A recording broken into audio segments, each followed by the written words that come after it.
ওং জননীং শারদাং দেবীং রামকৃষ্ণং জগদ্গুরুং পাদপদ্মে তয়শ্রুত্বা প্রণমামি মুহুর্মুহুর। নমস্কার। আজ নিবেদিতার ভারত দর্শনের 246তম পর্ব। পৃথিবীর যে প্রান্ত থেকে যারা নিবেদিতার ভারত দর্শন শ্রদ্ধার সাথে গ্রহণ করে নিজেদের ভারতীয়ত্ব বোধের গর্ভে গর্বিত হয়, তাদের জন্যই আজ 246তম পর্ব আপনাদের সামনে উপস্থিত হচ্ছে নিবেদিতার ভারত দর্শন। আমি এর আগের দিনের অর্থাৎ 245তম পর্বে যে আলোচনাটি করেছিলাম, অনেকেই অনেক প্রশ্ন করেছেন, অনেক শুভেচ্ছা পাঠিয়েছেন। বিশেষ করে স্বামীজির আশীর্বাদ এবং আশ্বস্তমূলক যে শব্দগুলি ব্যবহার হয়েছিল ওই আলোচনার মধ্যে, সেখানে তিনি বলেছিলেন, you have made the pilgrimage and it will go on working, the effects will come. তোমার তীর্থযাত্রা সম্পন্ন হয়েছে, এর ফল ফলবেই, তুমি তার সুফল পাবেই। ভারতবর্ষকে যারা দেখেছে, ভারতবর্ষকে যারা ভেবেছে, ভারতবর্ষকে যারা চিন্তা করেছে এবং চিন্তা থেকে চেতনার কেন্দ্রবিন্দুতে স্থাপিত করেছে শ্রদ্ধার সাথে, তারা তো ভারতীয়ত্বের সন্ধান পেয়েছে বা ভাবিকালে ভারতীয়ত্ব বোধে নিজেদিকে এক নতুন আধ্যাত্ম জগতের সাথে পরিচিত হওয়ার সুযোগ পেয়েছে বা পাবে। নিবেদিতা প্রথম হয়তো স্বামীজির কথা শুনে যেভাবে আকৃষ্ট হয়ে ভারতবর্ষে এসেছিলেন, এখানে এসে ব্রিটিশদের 150 বছরের শাসনকে কুর্নিশ জানিয়েছেন। ভারতবর্ষের সভ্যতা সংস্কৃতিতে নাকি ভারতবর্ষের পক্ষে উপযোগী ব্রিটিশদের এই শাসন।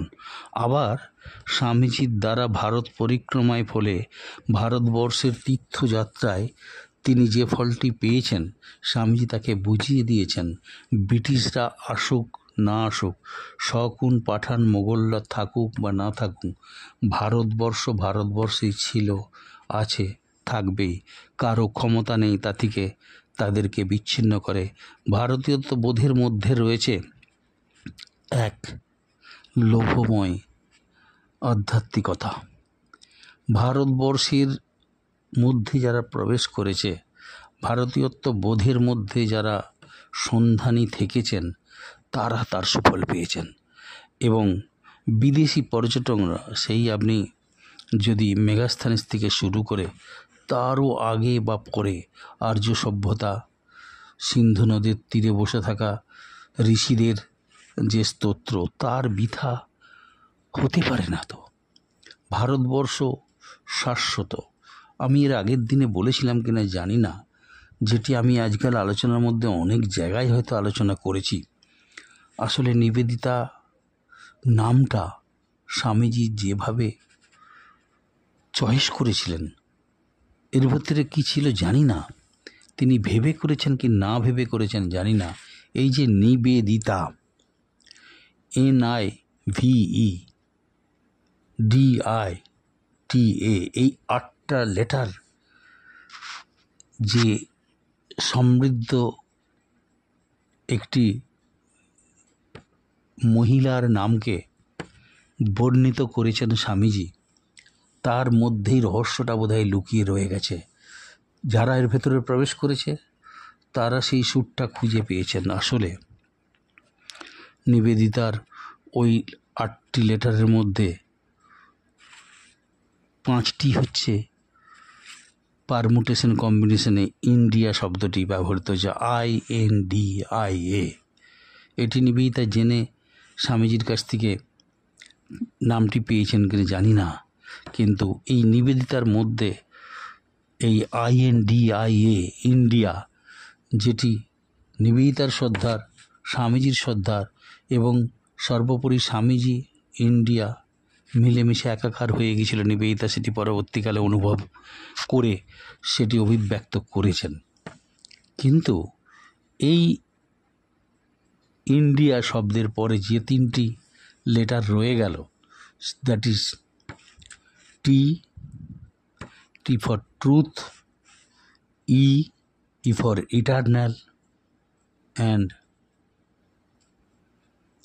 নিবেদিতার মধ্যে আরেকটি শব্দ রয়ে গেল, that is V for voice. এই ভয়েস আমার আপনার ভয়েস হতে পারে, এক্ষেত্রে আমার মনে হয় নিবেদিতার ভয়েস। নিবেদিতা ব্যক্ত করেছেন সেটিকে, নিজে নিবেদিত হয়ে নিবেদিতা নামকরণে ইন্ডিয়াকে আত্মস্থ অবস্থাতে নিজে পরিচিতি লাভ করেছেন, আর ইন্ডিয়ার ট্রুথ এবং ইটারনালকে নিজের ভয়েস রূপে প্রকাশ করেছেন। ইটারনাল হচ্ছে শাশ্বত, ট্রুথ হচ্ছে সত্য। ভারতবর্ষকে স্বামীজি অনেক জায়গায় ও ট্রুথ বলে আখ্যায়িত করেছেন। স্বামীজির কাছে ভারতবর্ষ এবং সত্য সমার্থক শব্দ। স্বামীজি একটি কবিতাতে ও ট্রুথ বলে ইন্ডিয়াকে সম্বোধন করেছেন, তার অভিব্যক্তি। তার মধ্যে তিনি দেখেছেন ভারতবর্ষ আর তার গুরু শ্রীরামকৃষ্ণদেব মিলেমিশে একাকার হয়ে গেছেন। তার চিন্তা, তার ভাবনা, তার আদর্শ, তার বিশ্বাস, তার ভক্তি, তার শক্তি আসলে ভারতবর্ষেরই শক্তি, ভারতবর্ষের চিন্তা, ভারতবর্ষের ভাবনা, ভারতবর্ষের আদর্শ।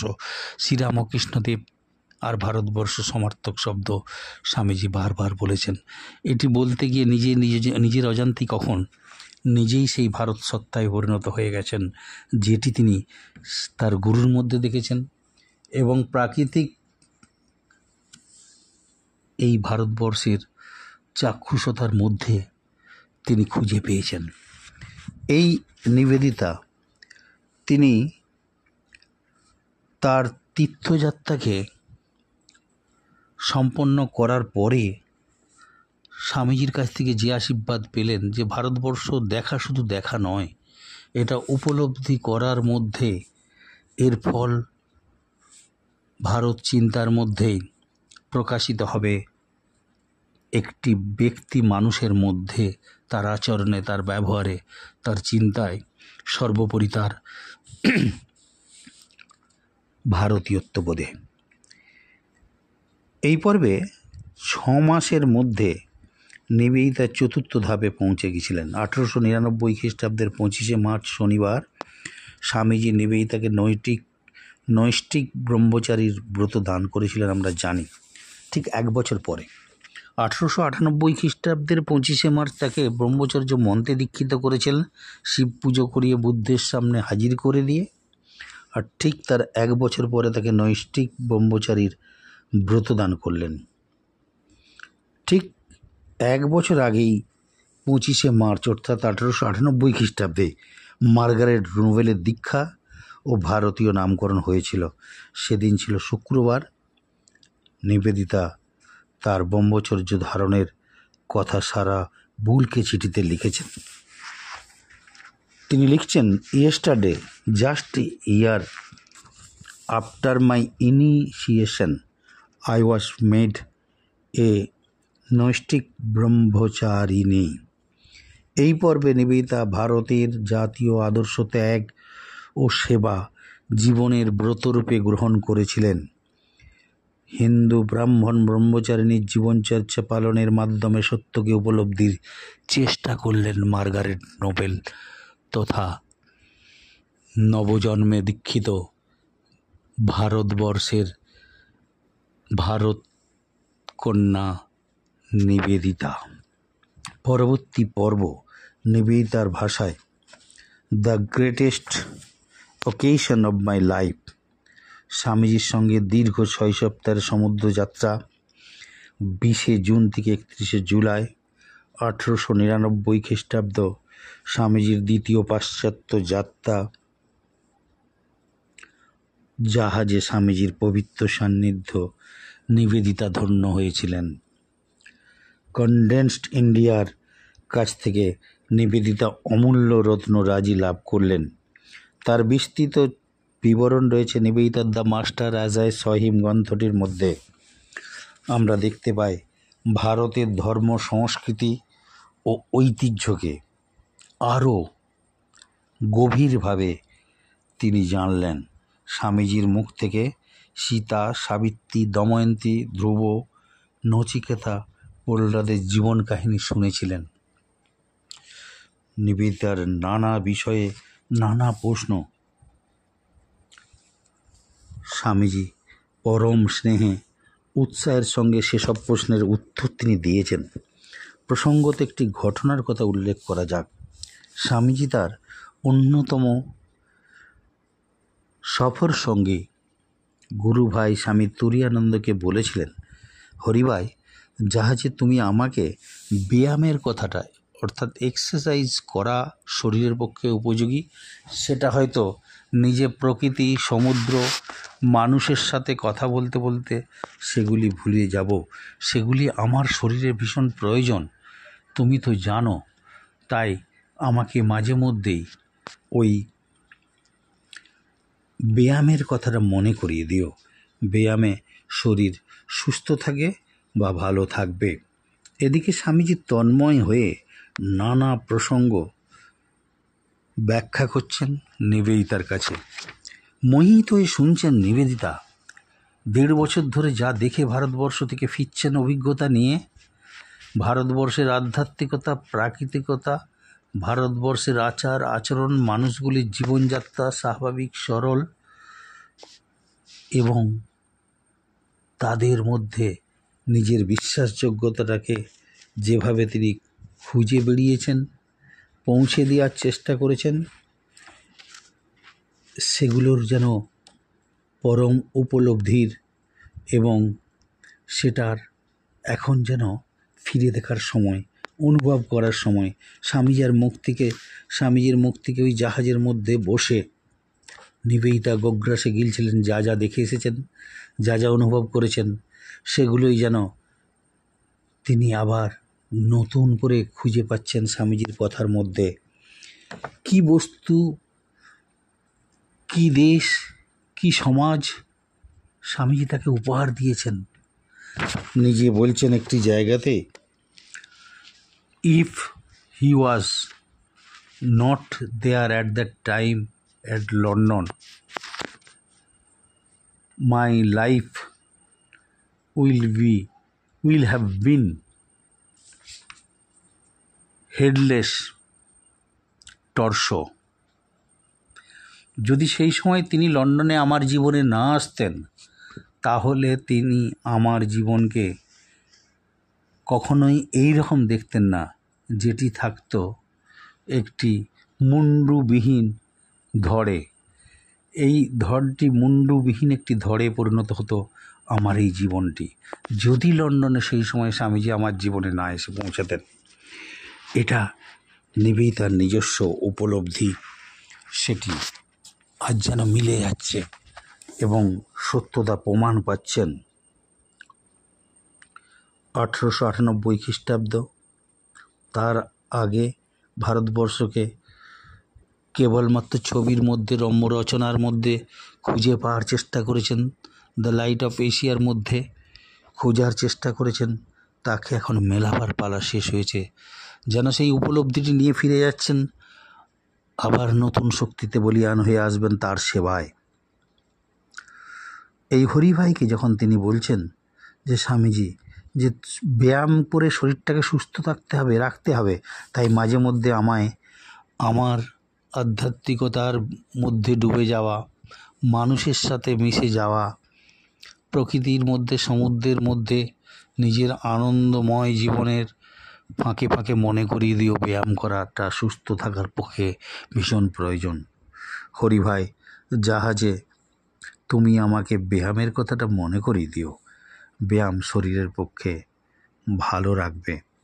এদিকে স্বামীজি তন্ময় হয়ে যখন নানা প্রসঙ্গ করছেন, হরি মহারাজ ব্যায়ামের কথা তুলতেই স্বামীজির মন্তব্য, হরিভাই আজ থাক, বেচারি নিবেদিতা সব ছেড়ে ছুড়ে এখানে এসেছে, কত কি জানতে চায়, ওর কি আগ্রহ দেখেছ, খুব সমঝদার মেয়ে, তার সমজদার মেয়েকে স্বামীজি ভারত রত্ন উজাড় করে দিচ্ছেন, ভারতের মণিমাণিক্য তিনি তাকে খুঁজে পেতে সাহায্য করছেন। নিবেদিতা ভারতীয় হলেন, ভারত প্রেমী শুধু নয়, ভারতীয়ত্ব বোধে ভারতবর্ষ প্রাণে প্রাণে অনুভূত হচ্ছে তার এখন স্বামীজির কথাগুলো শুনতে শুনতে। তিনি যখন বসে বসে স্বামীজির মুখ থেকে ভারতবর্ষের নানা ব্যাখ্যা শুনছিলেন, তখন নিবেদিতা মনে হচ্ছেন সেই পরশ পাথর ভারতবর্ষ, রক্ত মাংসে গড়া ভারত প্রতিমা তার সামনে বসে আছেন, তার সান্নিধ্য লাভে তিনি ধন্য হচ্ছেন। স্বামীজি তাকে নিচে বলেছেন কনডেন্সড অফ ইন্ডিয়া। স্বামীজি স্বয়ং সেই ভালোবাসার প্রতিমূর্ত, ভারতীয়ত্ব বোধের আসল সত্তা, পরিপূর্ণ সত্তা নিবেদিতার কাছে একদম একা নিভৃতে বসে রয়েছেন। যতখানি পর্যন্ত পারা যায় সেটিকে উপভোগ করে নাও, সেটিকে নিয়ে নাও, তার কাছ থেকে ছিনিয়ে নাও। তার কাছে পূর্ণ ভারতীয়ত্ববোধের এক লোমহর্ষক ইতিবৃত্তান্ত লুকিয়ে রয়েছে, সেটিকে নিবেদিতাকে খুঁজে নিতে হবে নয়, তার সান্নিধ্যে আপ্রাণ সেটিকে তার জীবনের মধ্যে ইনজেক্ট করে নিতে হবে। যেন নিবেদিতা যথার্থই ভারত প্রাণ হচ্ছেন। নিবেদিতা মাত্র কয়েক মাস আগে 22শে মে 1898 চিঠিতে নিজের অভিহিত করেছেন নিজেকে the most loyal English woman that even breathed in this country রূপে। অথচ জাহাজে যখন শ্বেতাঙ্গ ব্রিটিশ যাত্রীরা সমবেত ভারতীয় সঙ্গীত গাইছেন, নিজেদের জাতীয় সঙ্গীত গাইছেন, নিবেদিতা নীরব। এই নিবেদিতায় স্বামীজিকে দৃঢ়তার সঙ্গে একবার বলেছিলেন, I could never fire on the English flag. আমি কখনো ব্রিটিশদের ওই পতাকার উপরে কখনো বিরাগ ভাজন হতে পারবো না, কখনো জ্বলে উঠতে পারবো না। তাই তিনি বলছেন the most loyalest English woman that ever breathed in this country, the most loyal English woman that ever breathed in this country. অথচ জাহাজে যখন শ্বেতাঙ্গ ব্রিটিশ যাত্রীরা সমবেত জাতীয় সঙ্গীত গাইছেন, দৃঢ়তার সঙ্গে যেন অনুভব করছেন। 1898 খ্রিস্টাব্দে 5 জুনের চিঠিতে তিনি তার স্বপ্ন আসার কথা লিখেছিলেন, it is the dream of my life to make England and India love each other. It is the dream of my life, আমার জীবনের এটাই স্বপ্ন, to make England and India, ভারতবর্ষ এবং ইংল্যান্ডকে আমি ভালোবাসার একে অপরের সঙ্গী করে তুলতে চাই। পরবর্তীকালে নিবেদিতা ইংল্যান্ডগামী নরমপন্থী নেতা গোপালকৃষ্ণ গোখলেকে সাবধান করে লিখেছেন, ইংল্যান্ডে গিয়ে 2-4 জন ভালো ইংরেজের ভালো কোথায় গলে যাবেন না, সতর্ক থাকবেন। ইংরেজদের আপনি চেনেন না, তারা প্রায়শই রক্তপিপাসু, হামেশাই অর্থপিপাসু। They really are often blood thirsty, always money thirsty. আরও পরে 1910 সালের 1 সেপ্টেম্বর নিবেদিতা র্যাডক্লিফ দম্পতিকে একটি চিঠিতে লিখছেন, তোমরা ভাবতে পারবে না তোমাদের স্বজাতীয়রা কি ভয়ঙ্কর দুর্নীতিপরায়ণ। কমিশন পার্সেন্টেজ নেওয়ার ব্যাপারে, অত্যাচারে ভারতবর্ষকে শোষণ করার ব্যাপারে তারা অত্যন্ত দক্ষ। আমার খুব ইচ্ছে একবার পরখ করে দেখি আদৌ কোনো সৎ ইংরেজ আছে কি না? I find myself tempted now to count up the honest. এবার চূড়ান্ত পর্ব। নিউ ইয়র্কে রিজলি ম্যানারে একটি ঘটনাকে কেন্দ্র করে নিবেদিতা এটিকে ডবল কোয়ান্টাম মার্ক দিয়েছেন, the event of my life বলে উল্লেখ করেছেন। তার কথায় দ্য গ্রেটেস্ট টার্নিং পয়েন্ট, জীবনের পরম সন্ধিক্ষণ তার উপলব্ধিতে উপলব্ধ হচ্ছে। সেটা আমার মনে হয় একটু সময় নিয়ে একটু বিশেষভাবে আপনাদের সামনে বিশ্লেষণ করলে সেটি বোধহয় আপনাদের সবচেয়ে বেশি করে গ্রহণযোগ্যতা পাবে হৃদয়ে। আমি চাই ভারতবর্ষের ভারতীয়ত্ববোধ তিল তিল করে আপনারা অনুভব করুন, করে নিজেরা ভারতীয়ত্ববোধে গর্ব অনুভব করিন। স্বামীজির ভাষায় নয়, নিজেরা ভারতবর্ষের মধ্যে থেকে আকাশ বাতাস, জীবন, সূর্য, নদী, গাছপালা, প্রকৃতির মধ্যে খুঁজে পান ভারতীয়ত্ববোধের নতুন স্বপ্ন, যা আপনাকে ঘুমিয়ে ঘুমিয়ে দেখতে হবে না। জেগে আপনি সে স্বপ্নের সন্ধান পাবেন, যেটা নিবেদিতা পেয়েছিলেন। আমাদেরও সে স্বপ্ন নিবেদিতা দেখিয়ে বুঝিয়ে দিয়েছেন। স্বপ্ন ভারতবর্ষ তার ভাবনা, অনুভূতি শুধু স্বপ্ন নয়, বাস্তবে সত্য স্বপ্ন জাগ্রত ভারত নিবেদিতার কাছে যেমন মিলেমিশে একাকার হয়ে গিয়ে তাকে জীবন্ত ভারতবর্ষের এক প্রাণময়ী সত্তায় পরিণত করেছিল। আমরা ভারতবর্ষে জন্মে যেটির সন্ধান পাইনি, শুধু ভারতবর্ষে জন্মেছি বলে গর্ব অনুভব করেছি। শঙ্করী প্রসাদ বসুর ভাষায় বলতে ইচ্ছে করে, নিবেদিতা আয়ারল্যান্ডে জন্মগ্রহণ করেছেন, এক বিদেশিনী মহিলা। এই ভারতবর্ষে এসে ভারতবর্ষকে এমনভাবে চিনলেন, এমনভাবে ভারতবর্ষের অন্তরে প্রবেশ করলেন, যে ভারতবর্ষের মধ্যে ডুব দিয়ে তার মণি মুক্ত রত্ন রাশিকে নিজে দেখে অবাক হননি। সেগুলির সন্ধান আমাদিকেও দিয়ে গেছেন। এগুলি যে আমাদেরই, যুগ যুগ ধরে গচ্ছিত রয়েছে, তাকে রক্ষা করার দায়িত্ব তো আমাদেরই। তাই নিবেদিতার ভারত দর্শন চলতে থাকুক। নিবেদিতাকে সামনে নিয়ে ভারতীয়ত্ববোধের সন্ধান করতে করতে সকলে ভালো থাকবেন। নিবেদিতার ভারত দর্শনের 246তম পর্ব আজ এখানেই শেষ করি, কারণ আগামী দিনের জন্য এক নতুন বিশ্লেষণ, নতুন ব্যাখ্যা হাজির হবে, যার আকর্ষণ আপনাদেরকে সামনের রবিবার সকাল 6টার সময় অবশ্যই পানারাম চ্যানেলের সামনে বসতেই হয়। ওং অসত উমা সদ্গময় তমস উমা জ্যোতির্গময় ওং শান্তি শান্তি শান্তি হরি ওং তৎসৎ। শ্রীরাম কৃষ্ণার্পণমস্তু। জয়তু নিবেদিতা।